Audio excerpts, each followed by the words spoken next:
Hello guys, welcome back to the channel MIB. അപ്പോൾ നമ്മളിന്ന് checkout ചെയ്യാൻ പോകുന്നത് ജിയോ ഫൈബറിന്റെ ഒരു കൂപ്പണിനെ കുറിച്ചിട്ടാണ്. അപ്പോൾ ചിലവർക്ക് ഒരു കൂപ്പൺ പ്രൊവൈഡ് ചെയ്യും. അതായത് കണ്ടിന്യൂസ് ആയിട്ട് റീചാർജ് ചെയ്യുന്നവരാണെന്നുണ്ടെങ്കിൽ ഇടയ്ക്ക് നമ്മൾ റീചാർജ് ചെയ്യേണ്ട ആവശ്യം വരത്തില്ല. അപ്പോൾ ആ സമയത്ത് ഒരു coupon provide return back offer എന്ന രീതിയിൽ ചിലവർക്ക് അത് വാട്സപ്പ് വഴി നോട്ടിഫിക്കേഷൻ ആയിട്ട് മെസ്സേജ് ചെയ്യും. അല്ലെങ്കിൽ നമ്മൾ ആപ്പ് യൂസ് ചെയ്യുന്നവരാണെന്നുണ്ടെങ്കിൽ നമുക്കൊരു കൂപ്പൺ വൗച്ചർ കാണാൻ പറ്റും.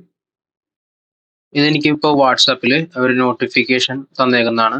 അതായത് കൂപ്പൺ വന്നേക്കുന്നതും പിന്നെ വേറെ ഓഫേഴ്സിന്റെ ഒരു ഡീറ്റെയിൽസിന്റെ ഒരു മെസ്സേജാണ് ഈ തന്നേക്കുന്നത് വഴി. നമുക്ക് ഈ കൂപ്പൺ റെഡീം ചെയ്യണമെന്നുണ്ടെങ്കിൽ ജിയോ ഫൈബറിന്റെ ആപ്പിൽ പോയിട്ട് ഫൈബർ എന്ന ഓപ്ഷനിൽ പോവുക. ഫൈബർ എന്ന ഓപ്ഷനിൽ പോയി കഴിഞ്ഞാൽ നമുക്ക് 30 days free Jio fiber only for you എന്നൊരു ഓപ്ഷൻ കാണാൻ പറ്റും. അല്ലെങ്കിൽ അങ്ങനെ ഒരു ഓപ്ഷൻ കണ്ടില്ലെന്നുണ്ടെങ്കിൽ നമുക്ക് സൈഡ് ബട്ടണിൽ മൈ വൗച്ചേഴ്സ് എന്നുള്ള ഓപ്ഷനിൽ പോയി കഴിഞ്ഞിട്ടുണ്ടെങ്കിൽ ഒരു വൗച്ചറിന്റെ ഒരു ഓപ്ഷൻ കാണാൻ പറ്റും. അതായത് ഒരു ക്വാണ്ടിറ്റിയിൽ നമുക്കൊരു വൗച്ചറിന്റെ ഓപ്ഷൻ കാണാൻ പറ്റും. നമുക്ക് അത് റെഡീം ക്ലിക്ക് ചെയ്തിട്ടുണ്ടെങ്കിൽ നമുക്ക് ഡയറക്റ്റ് റീചാർജിങ് ഓപ്ഷനിലേക്ക് പോകും. ഞാൻ കൂപ്പൺ റെഡീം ചെയ്തിട്ടുണ്ട്. റെഡീം ചെയ്യുമ്പോഴത്തേക്കും ഇതേപോലെ നമുക്ക് മെസ്സേജ് വരാൻ തുടങ്ങും, റെഡീം ആയിട്ടെന്ന് പറഞ്ഞിട്ട്.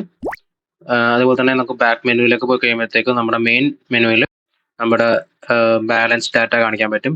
ജിയോ ഫൈബർ ചാർജ് ആയിട്ടുള്ള ഒരു ഓപ്ഷൻ നമുക്ക് കാണാം. അപ്പോൾ ഈ ഇൻഫർമേഷൻ എല്ലാവർക്കും അറിയണം എന്നില്ല. അപ്പോൾ അറിയാത്തവർക്ക് വേണ്ടിയിട്ടുള്ളതാണ് നമ്മൾ ഈ വീഡിയോ ചെയ്യുന്നത്.